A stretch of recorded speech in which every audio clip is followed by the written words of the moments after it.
Dear Venerable Sisters and Brothers, Dhamma friends, today also, first day in the new year, we are going to start the Dhamma talk. May everyone settle down for the talk and give the consent with 3 times sadhu, sadhu, sadhu. Namo tasse bhagavato arahato samma sambuddhasse. Namo tasse bhagavato arahato samma sambuddhasse. Namo tasse bhagavato arahato samma sambuddhasse.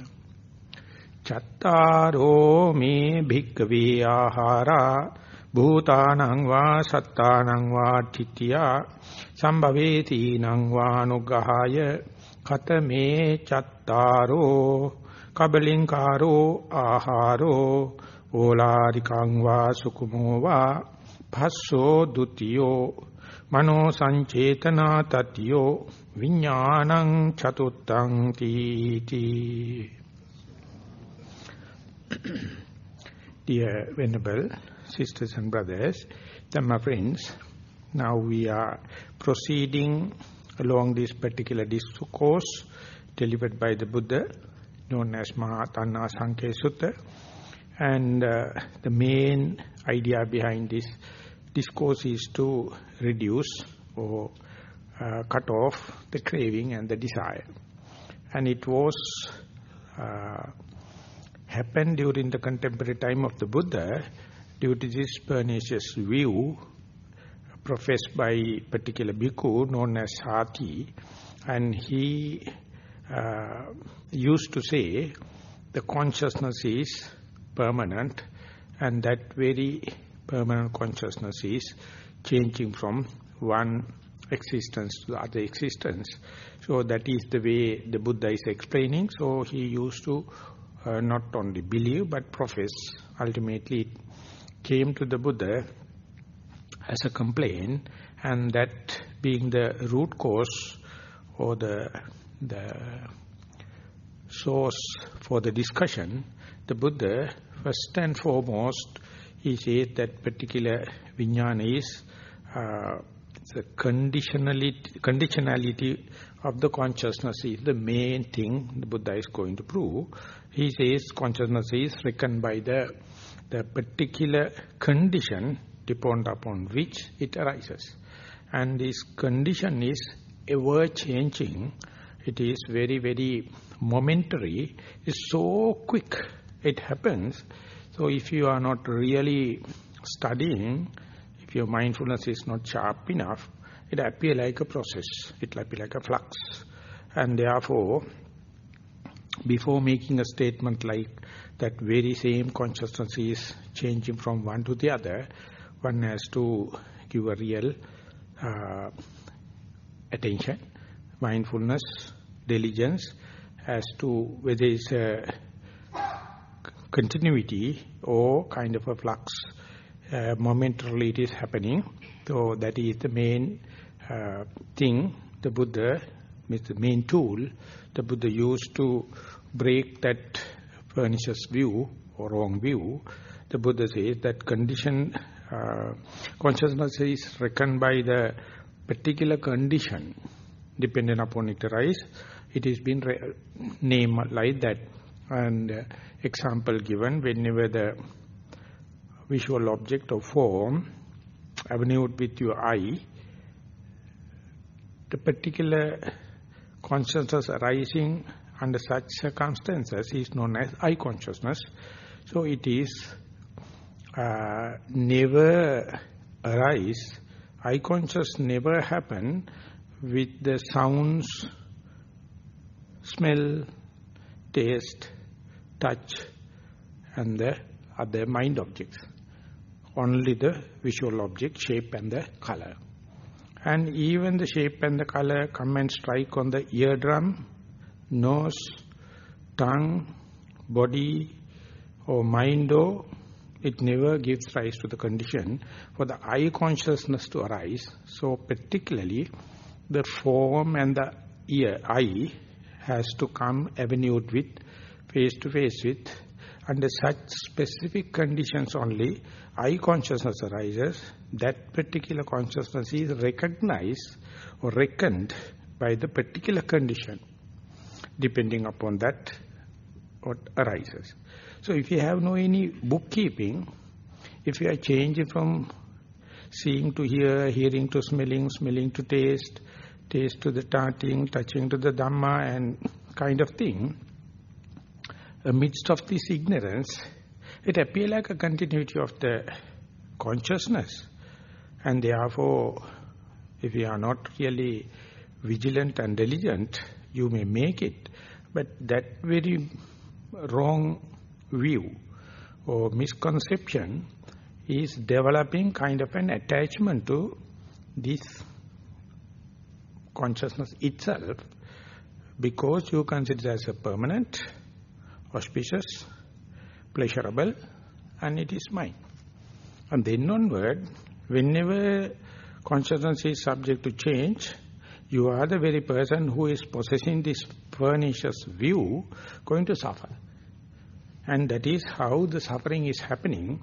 So therefore, the Buddha, in order to get rid of this suffering, frustration and all the kind of thing, it is before going into that kind of a permanent or eternalistic kind of view, specifically on the consciousness, please try to see it is arising then and there, and based upon this, the particular condition. So therefore, when and where the consciousness surfaces, if you are sharp enough to see the door and the strike element, or base element and the strike element, then you can see light wave or shape and the color being the strike element. It come and strike upon the base called the eye sensitivity, then eye consciousness arises. So each and every time you have to make sure strike element, base element and the ignition element.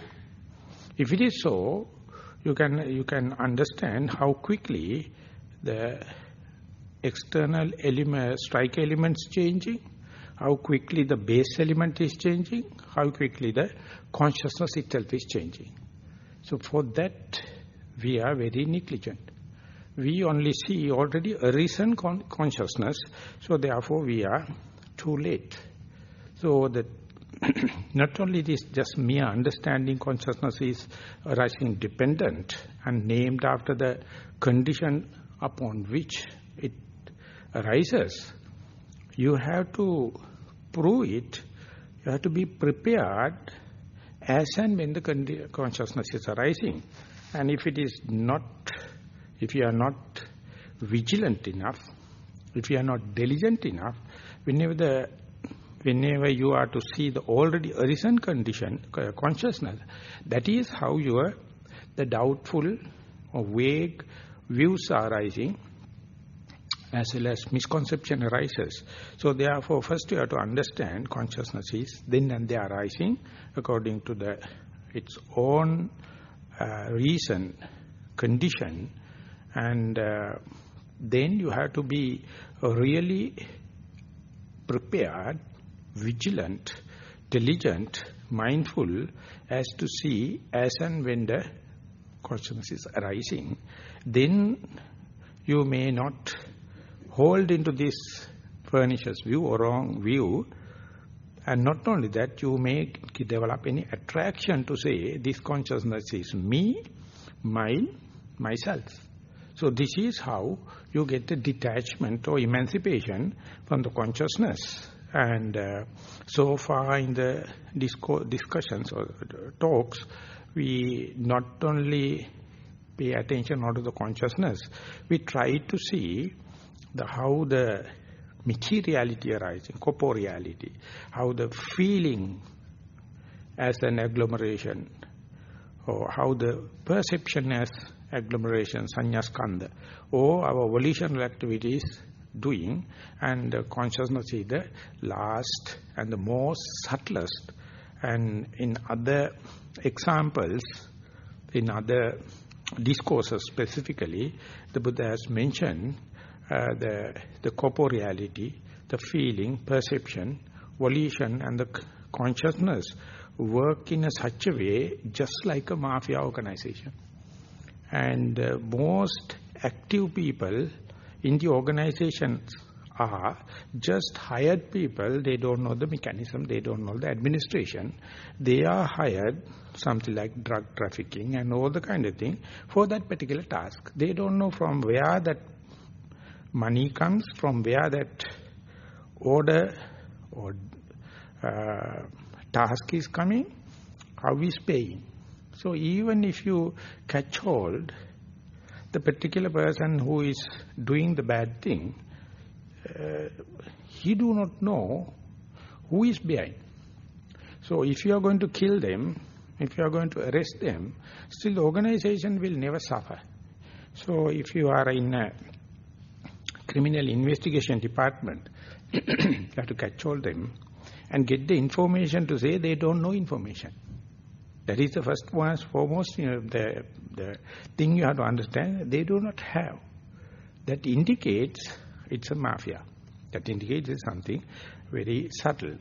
And when, after long acquaintance with holding them, catching many people, knowledge can understand the pattern in which it is working.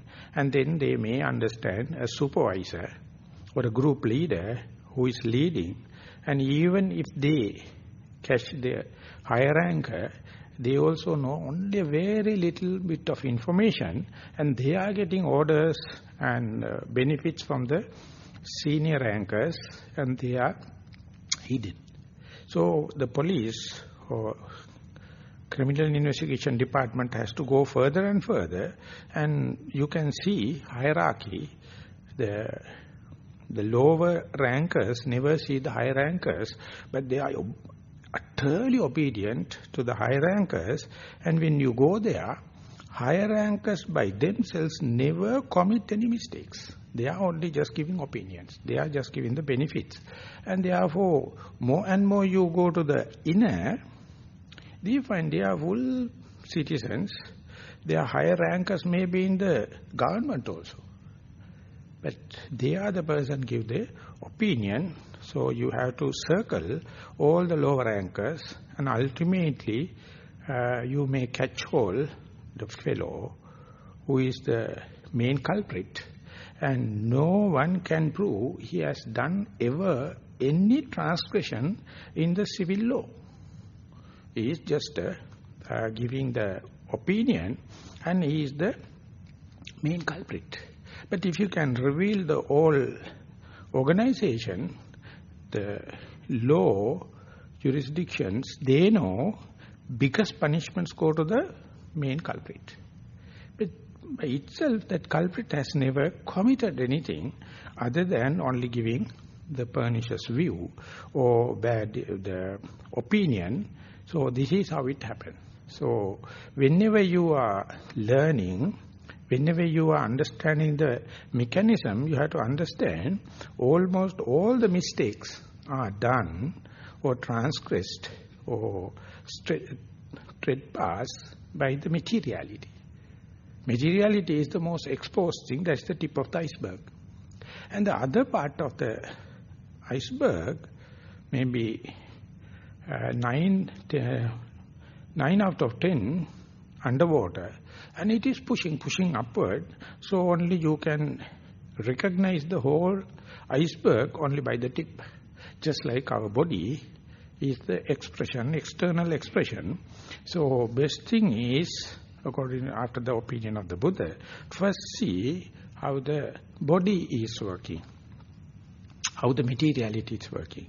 So even in the body, when you take the eye, ear, nose, tongue, and last in the list is the body contact, the tangible object and the sensitivity of the body, they come avenued with, face to face with, then the body consciousness arises.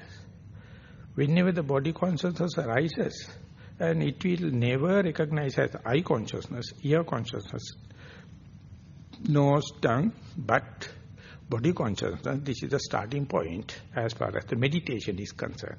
As far as the pragmatic approach is concerned, even though a higher anchor is the consciousness itself, but the mind consciousness, but you have to start with the body consciousness. That is why in the yesterday talk, we try to, while we are learning this particular discourse, to put into practice, being we meditators, how can we get our first-hand experience with respect to this aggregate of materiality, the body, how whenever the tactile sensation happens, be aware with full diligence, full vigilance, and if possible, with your whole potential, to see the rising of the particular phenomena, rising of your particular experience. So that is one of very individual, as far as individual is concerned, it's a very important thing.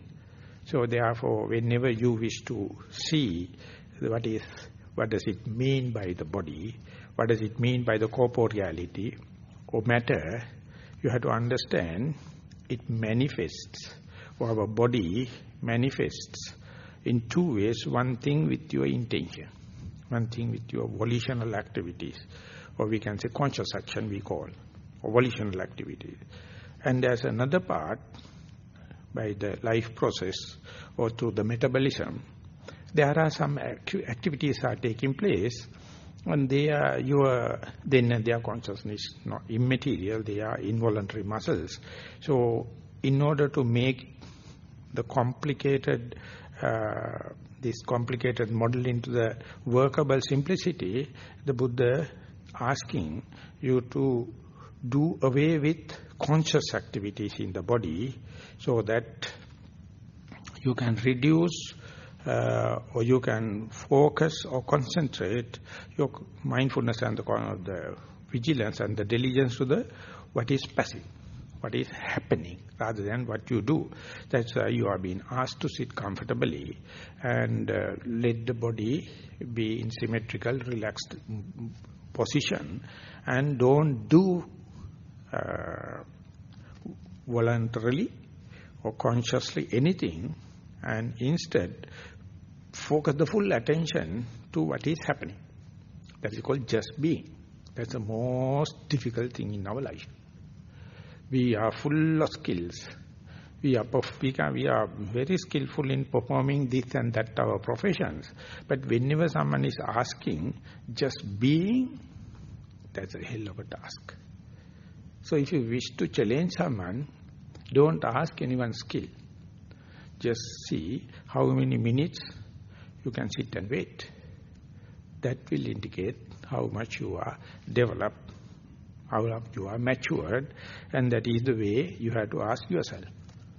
How many minutes you can maintain this posture? That indicates the restrainment. It is of course not beyond the morality. Morality means not to do away with the transgressional kind of activity, but here asking anything doing with consciousness or volitional way, willful activity. So as far as it is applicable to the breath, we are being asked to observe the neutral breath, the natural breath. So therefore don't do any kind of forced breathing or any kind of, even in the walking meditation, try to be simply natural walking. And then only you become a yogi and qualified to see what is happening. As far as you are acting, as far as you are getting involved, situation is still reality. It is things as they are, but complicated with the volitional and voluntary and involuntary activities. So therefore, the best example is the sitting meditation, where once you sit, few minutes maybe, you can let the body to be simple, and then observe what is happening. So there also, yesterday also I made the point, you may just see the sitting posture. That means you are exposing just to the posture. And you can make sure, even though it is very difficult to articulate, even though very difficult to explain your experience, you can simply make sure when you sit comfortably and close your eyes and make the attention inwardly or mindfulness activated and we become diligent, you can feel you are not dead. You can just feel you are not sleeping. You can feel you are not unconscious, you are conscious or awake. And that indicates now the mindfulness is installed. You are mindful.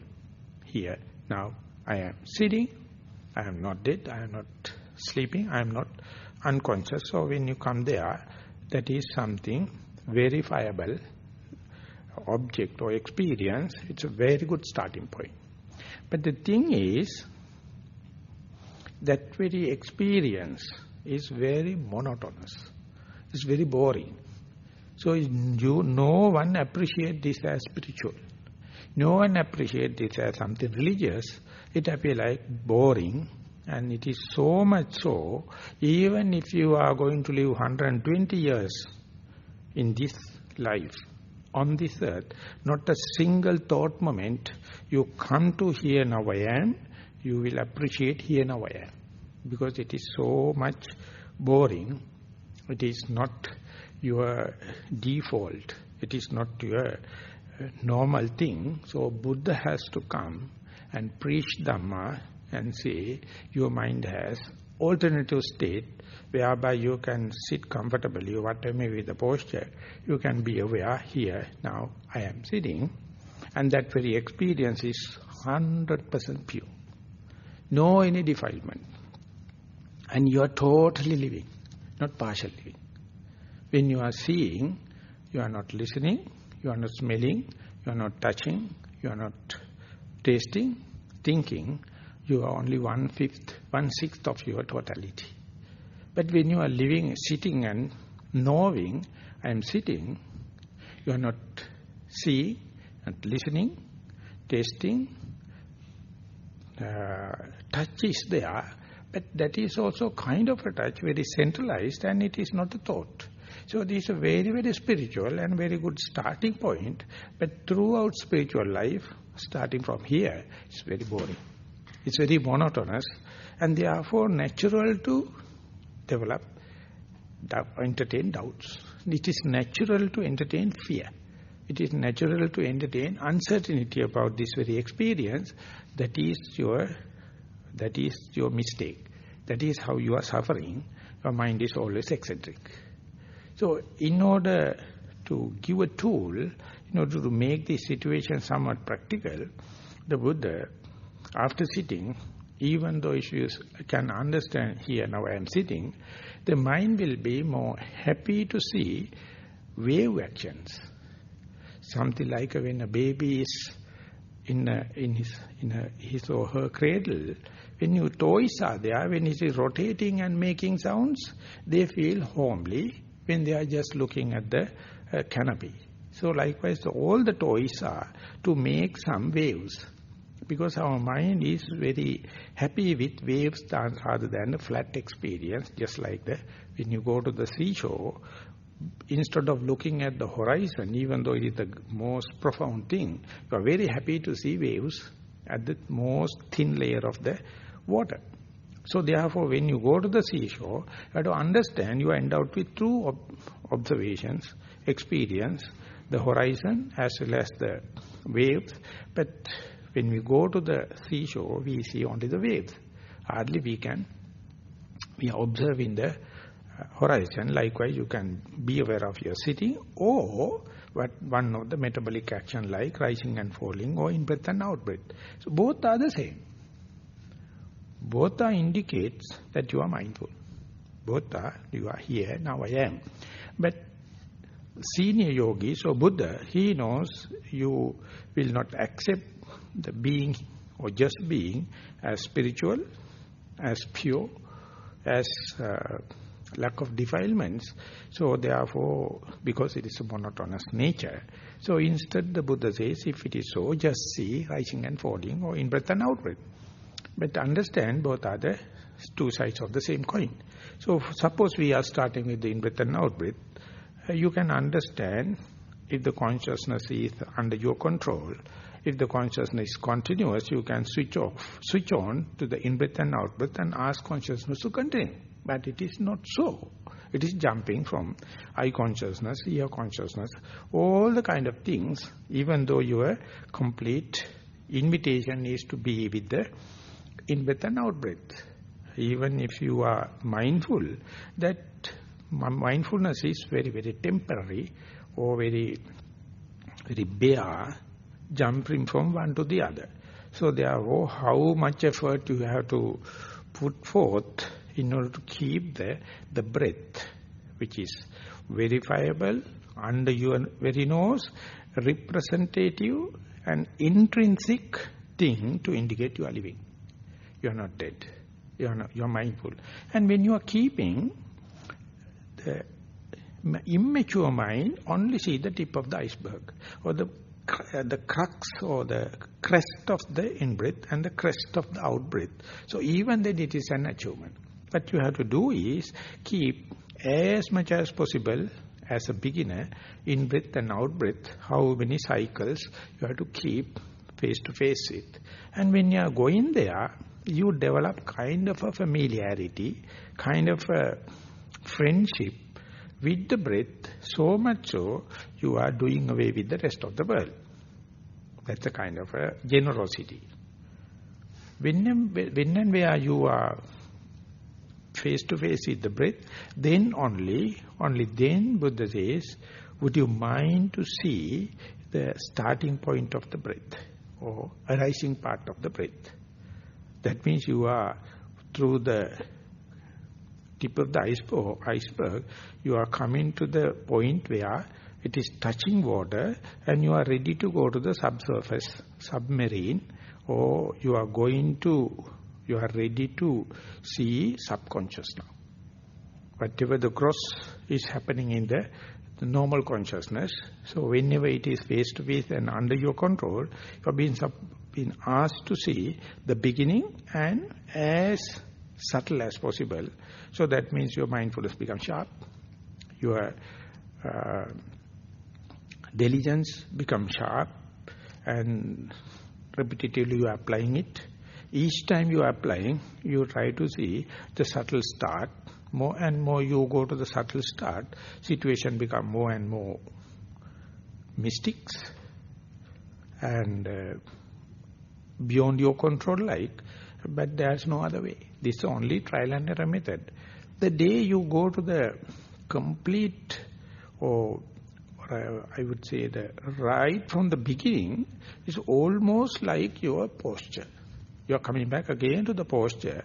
You come to your being and you can see the arising part of the in-breath, and ultimately it becomes gross, and then when it dissolves off, again you come back to the just being. It's just like again you are back to the I am sitting here. So different waves, in-breath, out-breath, in-breath, out-breath. So whenever you are facilitating it, there's another operation happening. Your breath also becomes shorter. And the wave, the amplitude also reducing. So it appears like a calming down of your body, the calming down of your breath, and the calming down of your mind. So when it is happening, sometimes it is again flat off with the just being or just sitting. That means breath is happening, but it makes very little, very subtle thing, so much so you can't make it out in breath and out breath. So much so you can't make it out the beginning, the middle and the end. But still you know through your history this is happening. The continuity of the mindfulness, and you calm down and you can see if there is no the beginning, the middle and the end, if there is no the discrimination between the in-breath and out-breath, you can't note it. You can't make it out. You can't apply nomenclature. This is in-breath, this is out-breath. But this is, at the beginning, it was very clearly in-breath and out-breath. Now you come to a situation, again it is dissolving into the just being, and under such circumstances, your relationship with your four elements, heat element, earth element, fire element, water element, appear like not applicable, not relevant. They become quite distant. When and where you go to the breath, you get the distance with the rest of the world. Now the breath itself is calming down. So you develop kind of a situation, even though materiality is there, it is not inflicting you. It is not giving a friction to you. It is not torturing you. It is not burning you, so that you get a kind of a distance. It's a very, very important thing in the spiritual life. You can be in the materialistic world, but still get a distance, and that distance indicate in that particular thought moment, the mind is not only free from transgressional kind of defilements, it is free from obsessional kind of defilements also. That means it is free from the 5 hindrances, but all the learned masters, they know, even though you go there, it takes long time for you to verify it.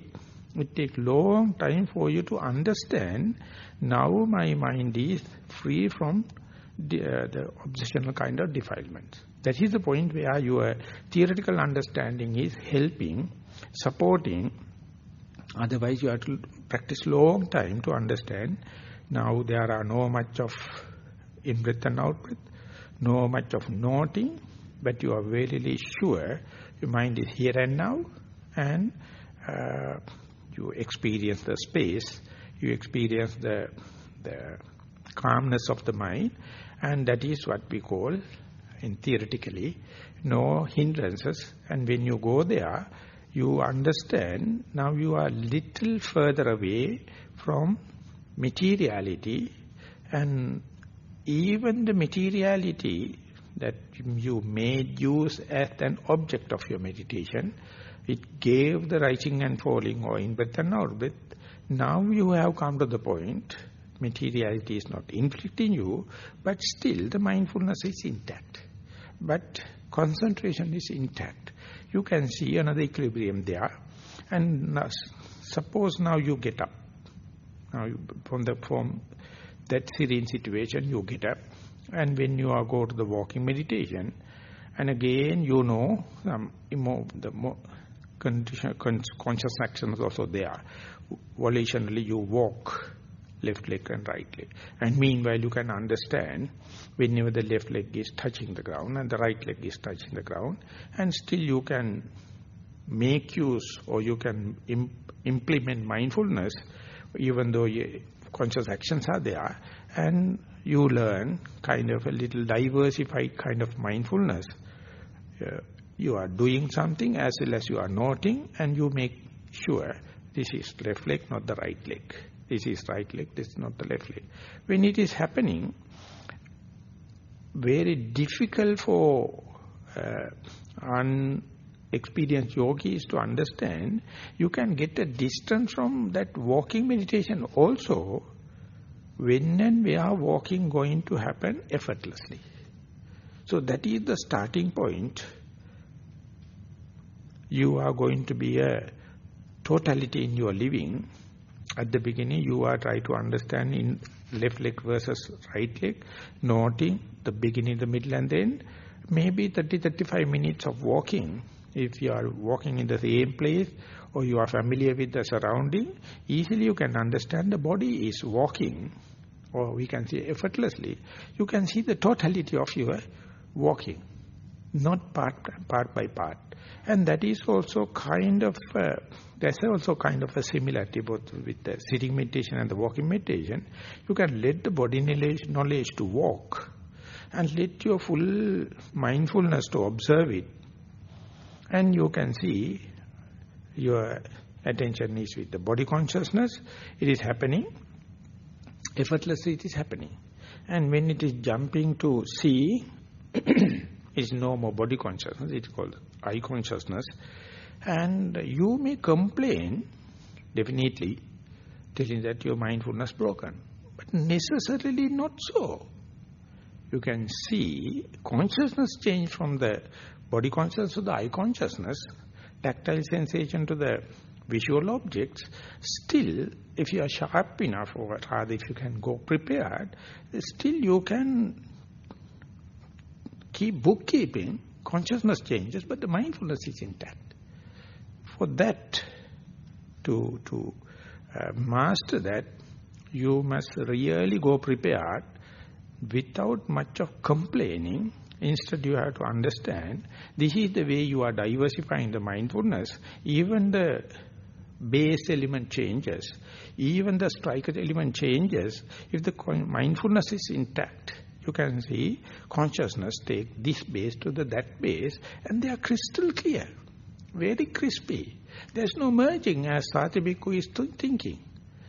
It is not the body consciousness is going to the eye consciousness. There are two different processes. And if you have the thin slicing of time, and the next thing is not to accuse yourself, telling that your consciousness is broken, your mindfulness broken, and your concentration broken, and therefore if you are going to regret, that is you are following Sati Bhikkhu. Buddha is asking, don't follow Sati, just see even the body consciousness change into the eye consciousness or ear consciousness, even the tactile sensation as the strike element going to change into the light element or shape and the color or the sound waves, still you can keep the track of mindfulness. So that mindfulness is momentary mindfulness, and even though the consciousness changes, base element changes, strike element changes, you can still keep the track with the mindfulness. And there you understand, if you are not sharp enough, if you are not really studying, you may attribute to this pernicious view the same consciousness going to the one to the other. Therefore the Buddha says, if someone is very sharp, that means very vigilant, someone is very mindful, they can understand the swift changing of the consciousness from one to the other. They have different sources, they have different conditions. Out of this, depending upon these different conditions, the consciousness change its name. Just like the Buddha said, the fire, it reckoned by its type of fuel. If the fire is burning on firewood, we call wood fire. If it is depending on the straw, we call the straw fire, or any other chaff, or any other fuel you are using. Each and every fire is reckoned by its fuel. There's nothing called just fire in the world. No. Always fire is reckoned by its particular conditioning thing, and therefore Sati is going to maintain there's a kind of a fire without even a fuel, it can exist. Buddha says no. You can verify, you can test it. For that you must be thin slicing of the time, and you must be very, very diligent, very, very vigilant. So then, giving the example of this fire, the Buddha says, each and every fire is reckoned, or nomenclature, according to this fuel. If there is no fuel, no fire. There is nothing called just fire. So therefore understand, when and where you become a seer, hearer, person smelling, tasting, touching, thinking, different people, individuals. But you try to see a seam through, in order to claim I, or your conceit, or your desire. This desire cannot exist without this ignorance. Or this conceit cannot exist without the ignorance that the same ego is going through. Or same my will, or same my liking and disliking, same my personality is going through, then only you can claim me, mine and myself. Instead you can really prove it, or rather disprove it. It is momentary. And then the Buddha says, if someone is very sure about each and every experience or each and every phenomena, it's completely exclusively different from one to the other, so that the changing from one to the other, this transitional period, it's very, very tricky. But it is very scientific, you can trace it. So that is the point. Sampajanya come into being. Sampajanya means your continuity of the mindfulness in the posture junction, or junction of the one consciousness to the other. From the body consciousness, when it's going to become eye consciousness, don't run panic. Just observe. Body consciousness is dependent on the tactile sensation. Eye consciousness is not. It is dependent upon the light or shape or color. So you are not only tracing the track of the consciousness, you can trace the track by the base element as well as the strike element. So therefore, each and every time, there are three ways you can refine the experience. So when it is doing there, you have no chances to arrive at a decision. Instead, what you would do is accumulating more and more evidence, or that is called evenly suspended attention and suspended decision. Any person rushing to a decision, clearly doing it without evidence. If you have enough evidence, decision is not necessary. Decision is natural. You are not committing to arrive at a decision. That is the peace of mind. The Vipassana yogi or insight yogi is experiencing. He or she is so patient enough to accumulate more and more evidences rather than rushing to a immature decision. Today, whole world politics, economics, and social workers, they are so much of short-tempered people. They have no patience to accumulate enough information. So they are making so much of golden formulas to go into decisions, utter bullshit. When I was learning econometrics as postgraduate, I am not a very skillful person. Then I told, very obvious thing you overlook and see with very only trivial things, and talking about and time and the space in the auditoriums and the type of thing, but you are not with on the ground. You are talking about the very highly sophisticated formulas and kind of thing. You don't know the basics. So imagine all the knowledges extrovert outwardly. No one knows how the breathing is taking place. No one is taking time to see the mere beginning of the breath, middle of the breath, end of the breath. They say, we don't have time. And ultimately they are taking the high potential formulas and kind of thing. They arrive at a decision, but not lasting.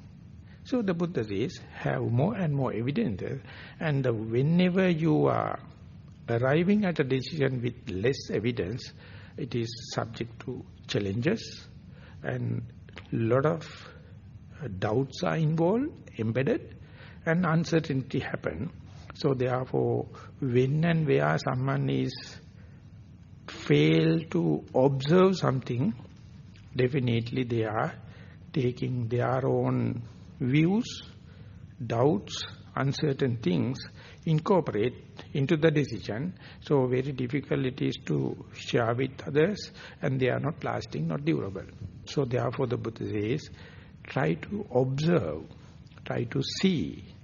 That is also insight before arriving decision. So therefore the Buddha says, it is very clear, any person rushing to this kind of pernicious view are very innocent. They are not bad people by itself, but they become wrong. They are rushing to a decision, but lack of basic information or the the evidences. So therefore, if you too wish not to make wrong decisions, observe it. And when you are observing very clearly, no one can prevent you, whatever may be your starting point. More and more you are to observe one thing, and that can be applicable to all the other things also. So therefore, whenever you try to see the just mere arising of the in-breath, or just mere arising of the out-breath, and then if you are to observe that arising out-breath ceases to exist without an external factor by itself, and the very arising out-breath ceases to exist whenever the causes are finished, you need no any external agent, exactly seeing, exactly the hearing, exactly the smelling, tasting, touching. But they are advanced exercises because there are a lot of variables are involved. So therefore you reduce all the factors, all the variables into the minimal in sitting meditation and try to experience it and apply the same arising and its transitional period and the cessation of consciousness, whatever may be the base, ear base, eye base, nose, the tongue, the body, and the mind base, and there you find their universal law is equal. The base is changing, so you start with the most possible place, and that is what you call Kayanupassana, or contemplation of the body. When it's going there, you are applying that very experience to all the things, when and where mindfulness permits, gives enough chances for you. So many things wrongly, whole day, all the phenomena you have to go through this mind, through the mindfulness and the diligence to understand. Not necessarily. If you can reduce one particular phenomena and under the light of mindfulness and the diligence, if you can make it crystal clear, it is holographic effect. Each and every grain represents the totality. So that is how the Kayanupassana, when it comes to know, whenever you become clear without any doubt, no any fearfulness or uncertainty, so then you can apply to the seeing, hearing, smelling, tasting, touching. And yet another aspect you can take into account to make it more religious and take it more spiritual. Whenever you are observing the in-breath and out-breath, right from the beginning, there is no liking and disliking from the in-breath and out-breath. But whenever you are applying to the seeing is not so simple. Anything you see involved with liking and disliking. Then only you see. Otherwise, instead you can listen. Instead you can smell, taste, touch. But why you become a seer? Because that seeing make you more titillated with likings and disliking. Therefore, whenever you become a seer, you suppress listening, suppress smelling, suppress tasting, suppress tactile sensation and other activities. You are doing, that's the universal law. So most defiling thing is the one you naturally select. That means more likings and disliking. So therefore, when compared to the in-breath and out-breath, which is more neutral right from the beginning, but seeing, hearing, smelling, touching, tasting are very titillating, exciting, dramatic, eventful.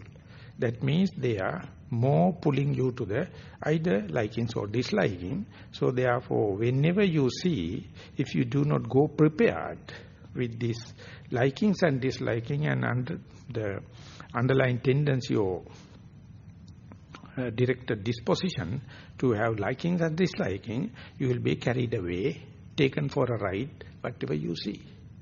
You are no more a seer with what is available, instead fabrication, instead storytelling, and ultimately you are in a dream.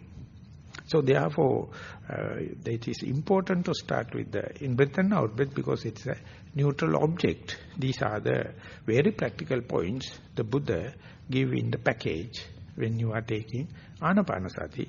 And whenever you are going to make use or implement or employ your mindfulness, diligence in seeing, one day you can understand that seeing also, just like the in-breath and out-breath, it has its own arising, beginning and the middle and the end. When and where you try to see the beginning of the eye consciousness, the transitional nature, and the end, the remarkable thing happen. Whatever you see becomes faded off. The attractiveness of that seeing object disappears. That also make you bored. That also make you very monotonous.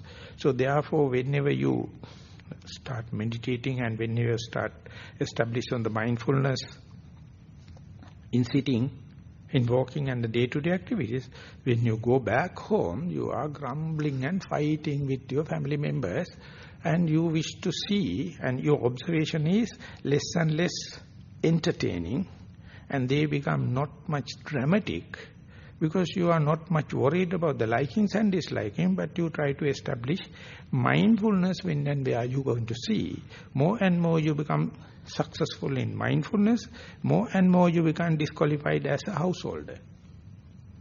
I feel very sorry you people coming for 10 days for retreat and going back, what a kind of a fight. So we being monks, come to the Perth or Canberra, wherever maybe we try to be mindful, and lucky or unlucky enough, we don't have housewives, we don't have households, and nothing to entertain. Whether you entertain or not, we are not hurting some of our spouses. When and where you become mindful and with diligence, if you are to listen, if you are to hear, if you are to smell, taste, touch, it is pulling more towards the less and less dramatic. It is less and less hilariating, less and less eventful. So that hardly you can appreciate it unless otherwise the Buddha come and instruct you, unless otherwise you are associating with the true people or noble friends and the senior yogis, then only you can appreciate it, otherwise it go against the grain. So that something you have to keep it in your mind, and that is why the Buddha says, if you know the beginning, the middle and the end of the phenomena, you will not rush to a decision or pernicious view. Instead, you will understand they are arising then and there. So therefore, as far as you develop this momentary mindfulness and the continuity of the mindfulness as sustenance, then two things. The consciousness is arising then and there. It is very crispy. It is very momentary. Second thing, it has its own due condition. These two, you have to keep it in your mind, and it is becoming your two yardsticks. And with that, when you are meditating, less and less wrong views can happen. So therefore the Buddha says, when and where you are more and more with your direct touch and verifiable experience, less and less you will be carried away for the wrong decision, and you will be more and more to insight meditation, verify when and where it is happening, and therefore your hobbies and your likings and dislikings and your personality traits is evolving. Slowly, slowly it is evolving. So no one knows how to facilitate it. Everyone misinterprets it. Appear like life is bored and monotonous and the friction with the other fellow beings, and you develop kind of a irritation to your dear and near things, dear and near ones, and naturally you become self-accusation. I am not up to the mindfulness. I am not enough morally responsible. I am not enough virtuous. Likewise, your self-criticism going to happen. And equally you are criticizing others. Your critical nature to the seasons, your food, your fellow beings going to start. And you find world is a mess. Nothing work in a work to rule way. So these are the good signs that your meditation is progressing. Your mindfulness is advancing. But other people will catch you and put into the asylum. What is happening is you are always talking something against the grain line. So therefore imagine how much you are lucky if you can have the association with true people, association with the noble friends, starting from the Buddha. So your expression, your sharing with others, it's a very, very important thing. So when and where you go there, now Buddha is telling when and where the phenomena, that is, say, your body, your feelings, your perception, your volitional activities as an aggregate, and the consciousness, they have their own due course. They are not imaginations. They are not hallucinations. So you have to understand whatever arising from due course are the object of your meditation. Anything beyond that leading to mystics. And that is, you can't verify. So that is the point where Samatha and Vipassana going to take separation. Vipassana take only verifiable objects. And Bhutang, Bhutato Passata. Whatever arising due to the due causes, you take an object and see whenever the causes changes, your experience changes. It has very clear-cut start and very clear-cut end. Within that, it is undergoing such a quick change. Arising thing is not the ceases. It is also changing within that moment. So therefore you don't know whether you are looking at a mystic or you are looking at a reality. That is why your mindfulness must be so sharp, so thin slicing of time, or more frames per 1 second, then only you can understand it is so quick. So you have to be very diligent, very vigilant. Even though you start with the very slow speed, when you go there, you say, there are some things that the Buddha recognizes as the valid object of meditation, that your corporeality, it has due causes. Bhuta. And you can see them as bhutato, arising and passing away. That is nature. Feelings, perception, volitional activities, and the consciousness, they all. So the Buddha is asking, do you believe the Bhuta as Bhuta? The things arising out of this condition as condition arising out of the condition? Then they say yes. Do you know, do you believe they have their own specific condition to arise, not with all the kind of thing? So it is very condition specific? Yes. If you know these two, can you say the consciousness is continuous? No. It is very, very momentary. And if anyone do not know, either theoretically or in deductive way or in experiential way, they are, even though they are innocent, they go to a wrong decision, ultimately they mislead others, they themselves mislead themselves and end up with uncertainty and suffering and doubts and frustration and the tension. And they are the people coming out with this kind of pernicious view. But you can reverse the journey, go back to the Bhutam Bhutato Passata. When you are going there, the Buddha says, after so much of aeons of time, after doing this experiment, he says, Chattaro Bhikkhave Ahara. There are 4 things or 4 nutriments, the Buddha says, gives rise to this kind of arising. So therefore, after long journey, after long accumulation of data or feasibility study, you will understand all the nutriments you can put into 4 cages, 4 baskets. And that is the teaching of the Buddha, or that is the thesis of the Buddha. What is professing, he says that for already arisen people, or living beings, or those who are claimed as beings, or those who are about to arise, whatever it may be, there are 4 kinds. He says, Kabalinkaro Aharo, the gross, chewable food, it may be gross or subtle, that is very easy to understand. That is called olarikova, olarikang kabalinkara olarikangva sukumangva. That is what we learn as the food science. That's the only nutriments we know in the worldly sense. But this is the tip of the iceberg. Then there is other huge amount of knowledge with respect to food or nutriments, passa, as a contact. So we can understand whatever the food we are going to have, if we do not have our beddings and seats and the luxurious cars and our clothings and kind of thing for our contact, we don't consider our life is fulfilled or rich. So therefore, the contact is also kind of a thing. Whenever you get the basic needs, you are not happy. You want to have the luxuries. That is basically with the contacts.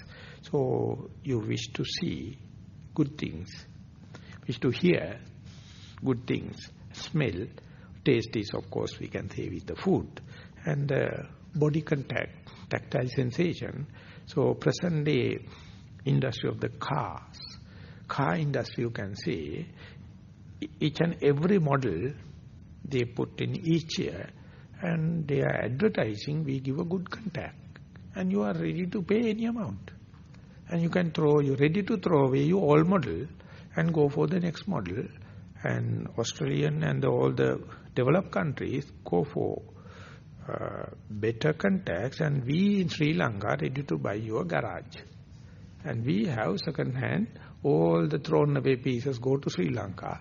And if you go to Kurunegala and other areas, you can see what is there, the backlog. Still behind the same story. They cut into pieces and go there and bud it and sell it. And new. And more models come here, and the same thing here, because we are utter slaves for this contact. And it's accepted fact. And the next thing is mano sanchetana, you have to daydreaming, fantasizing. Without that, what is the life? After getting all the kind of thing, future projections, fantasizing. How can I raise my children?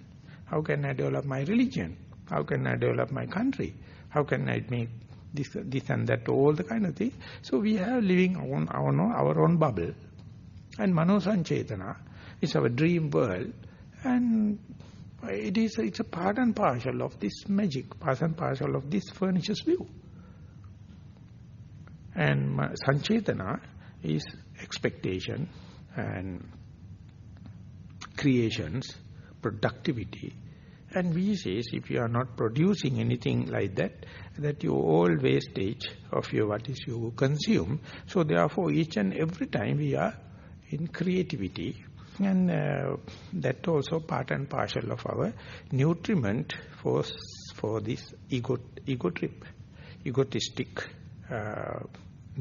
dreaming, and for our conceit, for our desire.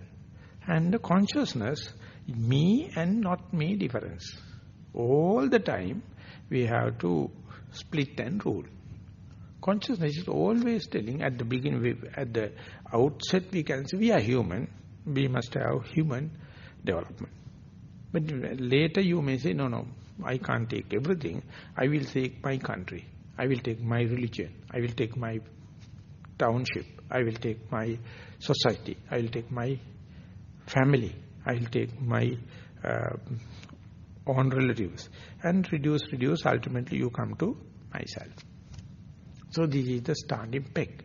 So in order to make it, you must have me and not me difference. That is called boundary. That is the main function of the consciousness. This is the what Sati got misunderstood. But before going to that, you have to understand these 4 nutriments. That is the gross food or nutriment you take by chewing. And the second thing is passa, the contact. And the Mano Sanchetana, you are daydreaming, you are fantasizing. And without that, you can't live even a single moment. So when you come here to the meditation, When you try to be here and now, that is a war. You are declaring a war. You are no more entertaining this daydreaming and fantasizing. Soon you are not in mindful. You are not here and now. This is the what taken you for a ride. And sometimes it is being given the Nobel Prize or Magsaysay Prize. Whole society is to make you more and more engaged in this daydreaming and fantasizing. Ultimately, you also promoting your children and your dear and near one to more and more daydreaming, more and more fantasizing. So with the same token, if you go and say, be here and now and be mindful, you can see how much contradiction between these two.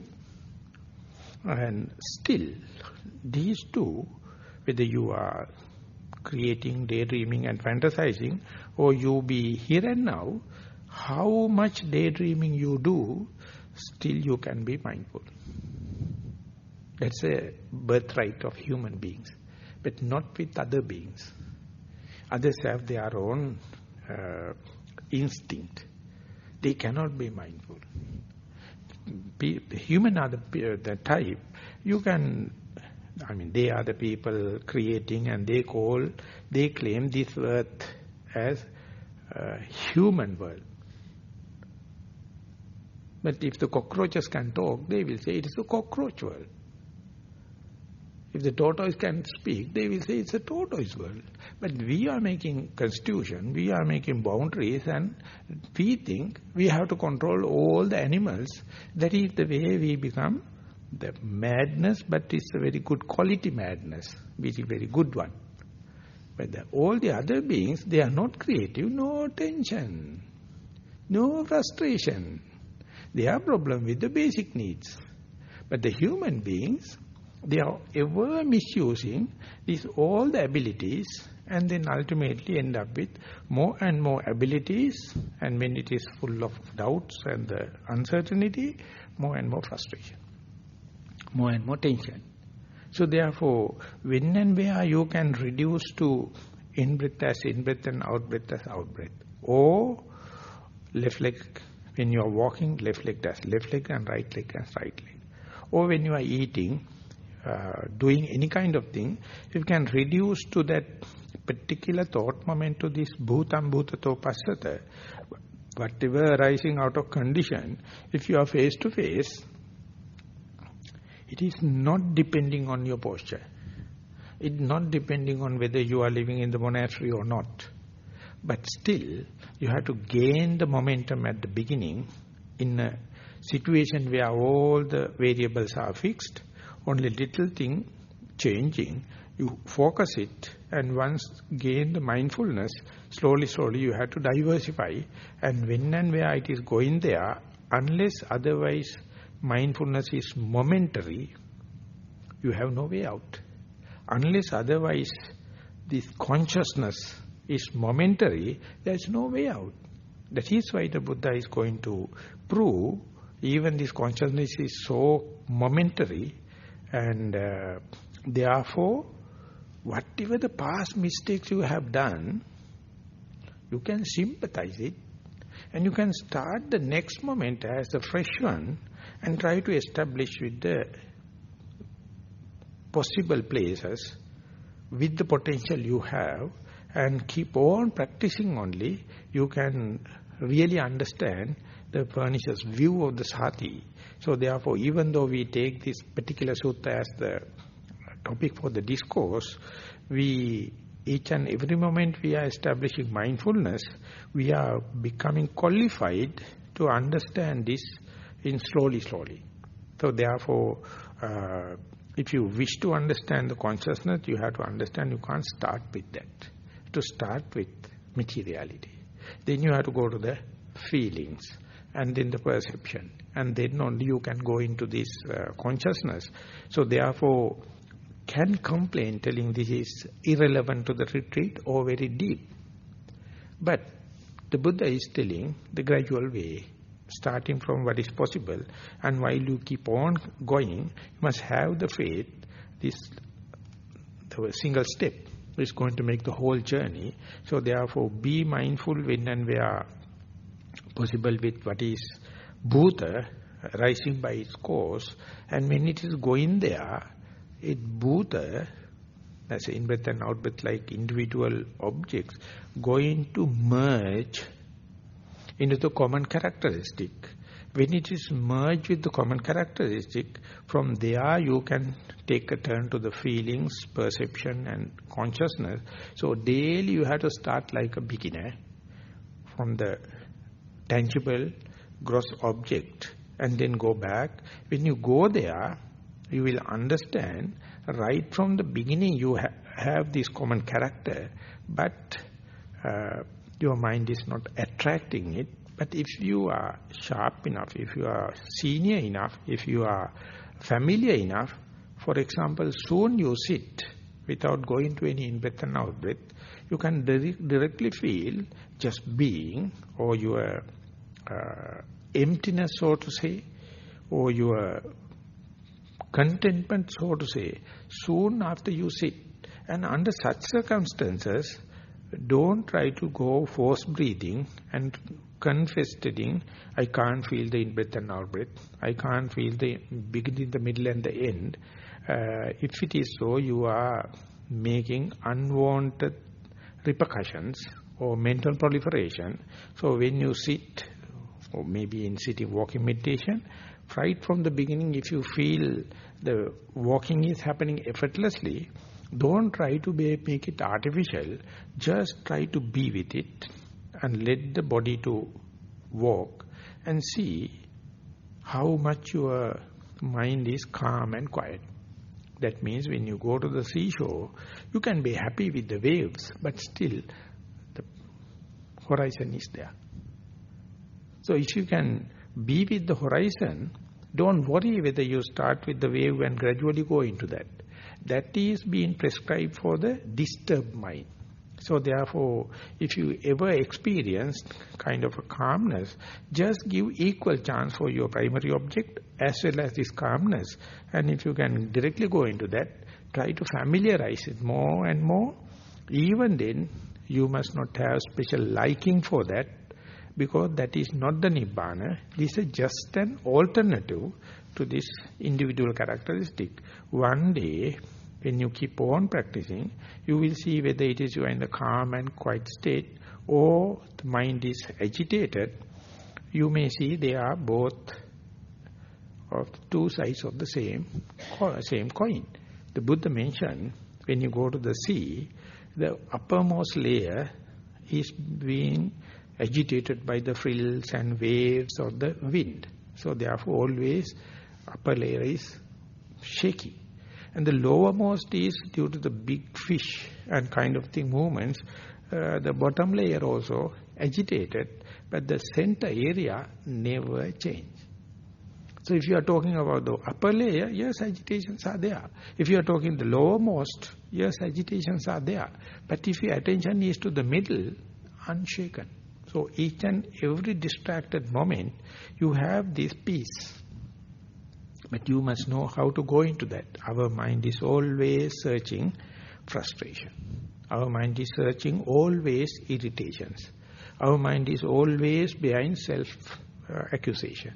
Our mind is always searching about the mistakes of others. Our mind is always searching on imbalanced things. So, amidst of all the kind of things, still that peace of mind is there. That is because the consciousness is momentary. It is arising and passing away momentarily. So therefore, within a moment, the agitation as well as the peace is there. That is your outlook. That is your the adverting of the mind. That is your focus. Is the decisive thing. The Buddha says, "Pabassara midam bhikkhavi citta." O monks, your mind is very lustrous. It's very pure. Agantuke upakilite upakilitam. But it's smeared with the rust and the grease because of the contamination without. But out of that rust and the grease, it's a very thin layer. If you can see through it, internally you are lustrous or you have the total potential, but your outlook is always stopping at the superficial layer. Only you see the rust, only you see the grease. So therefore you assume that the whole globe is full of rust, as full of grease, and you think others also like this. When you are meditating, you learn the art to see through this outermost crust. When you go in, there is no difference between two people. Internally, we are exactly the same. Our difference is in the tip of the iceberg. So, meditation, what you do is making a tunnel from this consciousness to subconscious. The advantage is, in a universal subconscious, we all are the same. So if you wish to understand humanity, if you wish to understand the common character, go deep. Don't mingle at the, wobbling at the superficial layer. And that is the nature, that is the way it is happening. But the teaching the Buddha giving is, don't stop at that level, go deep. Go deep means, in our common language, reduce the phenomena, delimit the phenomena, and see the beginning, the middle, and the end of the phenomena. That is the simplest interpretation for vipassana. So you can't see everything as totality. So therefore, first and foremost, the reductionism, reduce to one comprehensible object and see the beginning, the middle, and the end. And later, whenever you are applying the same in the holographic principle to the others, you are the one to get benefit. So through these four kinds of nutriments, also Buddha is giving another tunnel to cut through from the tip of the iceberg to the down, or your consciousness to subconscious. More and more you go there, deeper, the common character is going to happen. So therefore, according to your personality traits, according to your likings and dislikings, according to your cultural upbringing, your starting points may be different. But whenever you go deep in, when you go to the center, you see we are equal. We can say more than 99% we are equal, but we train to see the discrimination. That is where the problem.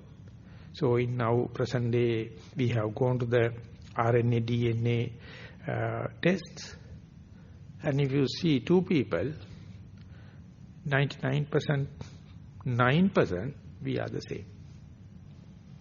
But always we try the racial differences and sectarianism, everything, because it is we are taken for a ride according to the crust. So therefore, meditation, try to reduce to one particular thing normally we call as primary object, and through that when you go in, whenever you see the common nature, the blocking thing is boredom. Blocking thing is monotonous. Blocking thing is you feel like uncertain.